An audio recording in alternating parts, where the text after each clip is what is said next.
Hello everyone, welcome back to my channel. मैं नंदा आप सभी का स्वागत करती हूँ। आई होप कि आप सब लोग अच्छे होंगे। फ्रेंड्स, आज की क्लास में मैं करवाऊंगी केवीएस के जो क्वेश्चंस हैं, केवीएस पीआरटी में जो मैथ्स के क्वेश्चन इन्होंने पूछा है वो सारी क्वेश्चंस मैं आपको करवाऊंगी। तो चलिए, आज की क्लास को स्किप बिल्कुल भी मत करिएगा, क्योंकि मे बी ये क्वेश्चंस आपके अगले शिफ्ट में, अगले एग्जाम्स में रिपीट कर जाएँ, तो आपको बेसिक से लेकर के बिल्कुल चलना है। ठीक है, तो चलिए स्टार्ट करते हैं। देखते हैं कौन सा क्वेश्चन पूछा हुआ था। क्वेश्चन टाइप को डिस्कस कर लेते हैं। इसमें सबसे पहला क्वेश्चन है, 8 केलों का गुच्छा 24 का, ठीक है, 8 केलों का गुच्छा 24 का है तथा एक केला 4.5 का आता है। 4.5 रुपए का एक केला आता है। राजू ने 66 केले खरीदे। उसने जो राशि खर्च की वह है।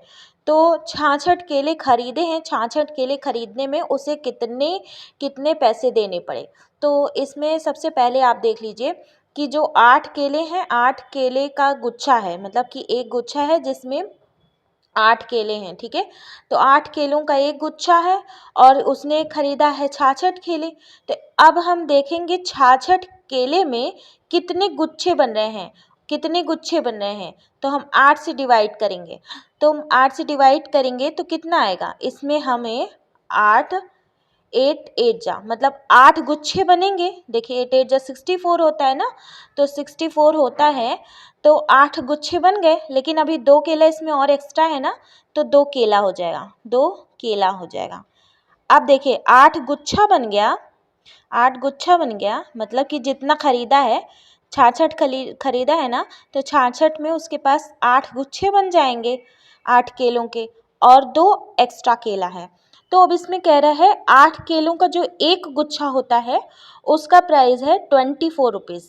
तो 8 गुच्छों का प्राइस कितना हो जाएगा, मतलब एक जो गुच्छा है, एक गुच्छे का प्राइस कितना है, 24 रुपीज़ है। ठीक है, 24 रुपीज़ एक गुच्छे का प्राइस है।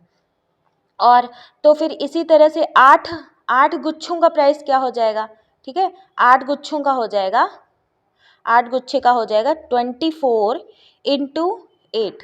24 इंटू 8 क्या करेंगे, तो ये आ जाएगा 192। तो इतना रुपए आ जाएगा।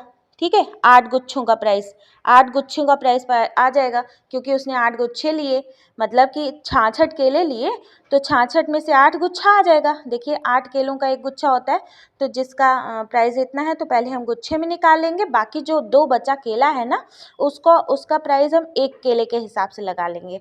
तो गुच्छे का ये हो गया, और जो एक केले का दाम 4.5 रुपये है, तो यहाँ पे हमें 2 केला एक्स्ट्रा लेना है। तो 2 केले का दाम 4.5 गुणे 2 हो जाएगा, कितना हो जाएगा, 9। ठीक है, 9 रुपये हो जाएगा। मतलब 2 केले का दाम ये हो गया और 8 गुच्छे का दाम ये हो गया।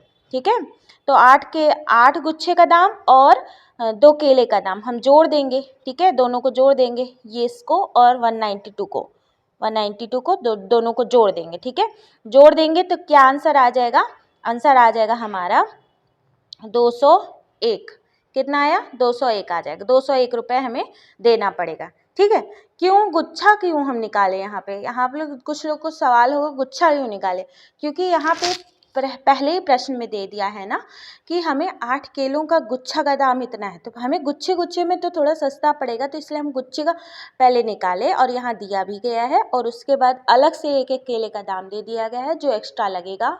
जैसे एक्स्ट्रा 2 केले का दाम एक्स्ट्रा लगा, तो हम 9 रुपये निकाल करके इसमें जोड़ दिया। आई होप कि ये मैंने आपको बेटर से समझा दिया है। चलिए देखते हैं नेक्स्ट क्वेश्चन, इसमें क्या पूछा। नेक्स्ट क्वेश्चन पूछ रहा है कि एक दवाई जिसका आयतन 8.4 लीटर है को छोटी बोतलों में भरना है। एक दवाई है, इतने लीटर है, ठीक है, तो उसको हमें क्या करना है, छोटी बोतलों में भरना है। और छोटी बोतल का जो आयतन है वो कितना है, 75 मिलीलीटर है। और भरी जा सकने वाली छोटी बोतलों की संख्या, कितनी बोतल में ये पूरी दवाई भरी जा सकेगी। तो ज़्यादा तो यही दवाई होगी है, और ये कम है, तो जो कम रहता है उसको नीचे कर देते हैं, और जो ज़्यादा रहता है उसको ऊपर कर देते हैं, तभी से डिवाइड करके आंसर आता है। ठीक है, अब ये देखिए इसका आयतन ज़्यादा है ना, इसका दवाई का आयतन ज़्यादा है। तो वैसे भी आप ये जानते हैं 1 लीटर बराबर कितना ml होता है, 1 लीटर बराबर होता है 1000 ml। ठीक है। 1 लीटर बराबर 1000 ml होता है। यहाँ पे ml में दिया गया है और यहाँ लीटर में दिया गया है, तो हमें क्या करना है, हमें जो है इस लीटर को ही हम ml में बदलते हैं। तो 8.4 लीटर को हम ml में बदलेंगे, 8.4 गुणे 1000, तो आ जाएगा आपका 8412, बस इतना लीटर आ जाएगा। तो ml, ये ml आ जाएगा, ठीक है। तो इतने ml आ जाएगा। देखिए बोलते बोलते हो जाता है कुछ, तो उसको एडजस्ट कर लिया करिए। ये हो जाएगा आपका 8400 मिलीलीटर। अब जो 8400 मिलीलीटर, इतनी ढेर सारी दवाई हैं और इसको बोतल में भरना है, ठीक है। तो 75, इसको क्या करेंगे हम, 75 से डिवाइड करेंगे तो ही हमको पता चल जाएगा।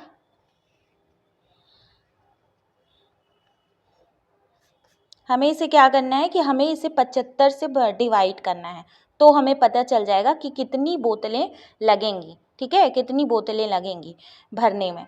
तो इसको अगर हम डिवाइड करते हैं तो ये आता है 112, ठीक है, 112 बोतलें लगेंगी। तो मुझे लग रहा है कि समझ में आ गया होगा। देखिए जो चीज़ ज़्यादा रहती है ना, जो चीज़ ज़्यादा रहती है और जो कम रहती है, ज़्यादा वाली चीज़ को हम ज़्यादा वाली चीज़ से हमें कम वाली चीज़ को भाग देना होता है, तभी पता चल जाता है कि देखिए एक बोतल का ये था, ठीक है, एक बोतल का ये था, और तो हमें क्या करना है, पूरे ही इसको डिवाइड कर देंगे तो हमें बोतलों की संख्या आ जाएगी कि कितने बोतलों में ये पूरा दवाई भरा जाएगा, ठीक है। तो आई होप कि ये समझ में आ गया होगा, आपको क्लियर हो रहा होगा। नेक्स्ट क्वेश्चन देखते हैं, जिसमें कह रहा है कि एक विद्यालय में 44 विद्यार्थी लड़कियां हैं, मतलब विद्यार्थियों की जो संख्या है उसमें से 44% हैं लड़कियां हैं, ठीक है, तथा शेष लड़के हैं। शेष कितना बचा, अगर 100 में से 44 घटाएंगे तो जो बचेगा वही होगा शेष, मतलब 56% लड़के हैं, ठीक है। यदि लड़कों की संख्या, देखिए संख्या में कितना दिया गया है, 448 दिया गया है, तो विद्यालय में लड़कियों की संख्या क्या है, ठीक है, लड़कियों की संख्या पूछ रहा है। अब देखिए यहाँ पे ना परसेंटेज में दिया है लड़कियों की संख्या, और संख्या में पूछ रहा है, नंबर्स में पूछ रहा है, और लड़कों की संख्या दिया गया है नंबर्स में। अब देखिए लड़कियों की संख्या अगर 44% है, तो देखिए लड़कियों की संख्या 44% है, इसका मतलब लड़कों की संख्या कितनी होगी, तो इसको हम 100 में से 44 जब घटा देंगे तो आ जाएगा हमारा, कितना आ जाएगा, 56% आ जाएगा, ठीक है। अब 56% में आया है तो ये लड़कों की संख्या हो गई, भाई लड़कियों की घटाएंगे तो लड़के ही तो बचे। अब जब 56% बराबर क्या दिया गया है क्वेश्चन में, 448, ठीक है, 448, तो अब 1% बराबर क्या हो जाएगा, 448 बटे 56, ठीक है। अब इसको क्या करेंगे, अभी हम इसे काट देंगे। जब हम इसे काट देंगे तो ये जाएगा, और ये 8, हाँ, तो ये 8 बार में जाएगा, मतलब 1% बराबर हो जाएगा 8, ठीक है, 1% बराबर 8 आ रहा है।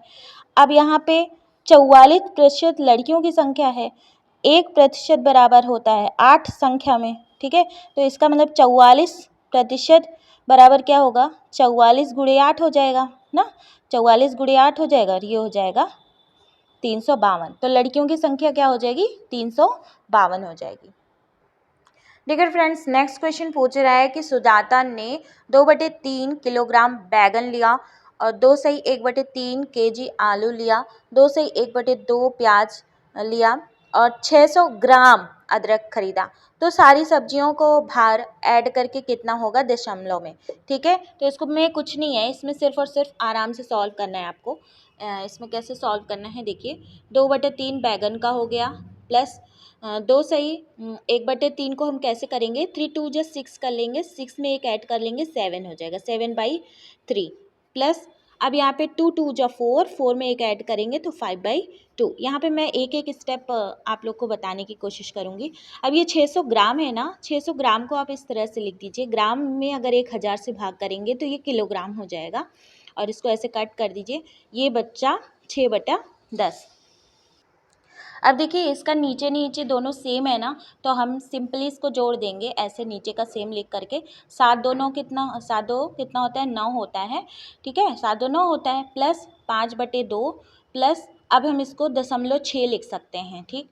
अब क्या करेंगे, इसको 3 3 जा 9 होता है, तो 3 हो जाएगा प्लस, अब इसको कैसे कट करना है, इसको 2 2 जा 4, 0.25 जा 10, तो 2.5 आ गया प्लस 0.6 आ गया। अब जब हम इसको जोड़ेंगे, जब इसको जोड़ेंगे तो क्या आएगा, देखिए दशमलव पहले हम उतार देंगे, 6 5 11, एक यहाँ 3 3 6 हो जाएगा, ठीक है।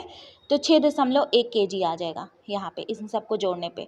तो यही दशमलव में आपको पता करना था और ऑप्शन नंबर 3 इज करेक्ट। तो आई होप कि आपको समझ में आ रहा होगा। और ठीक है फ्रेंड्स, क्लास पसंद आई हो तो लाइक सब्सक्राइब और शेयर ज़रूर करिएगा। और अगर आप टीचर बनना चाहते हैं तो आज की क्लास यहीं तक, फिर मिलते हैं नेक्स्ट क्लास में। तब तक लिए बाय बाय, टेक केयर, नमस्कार।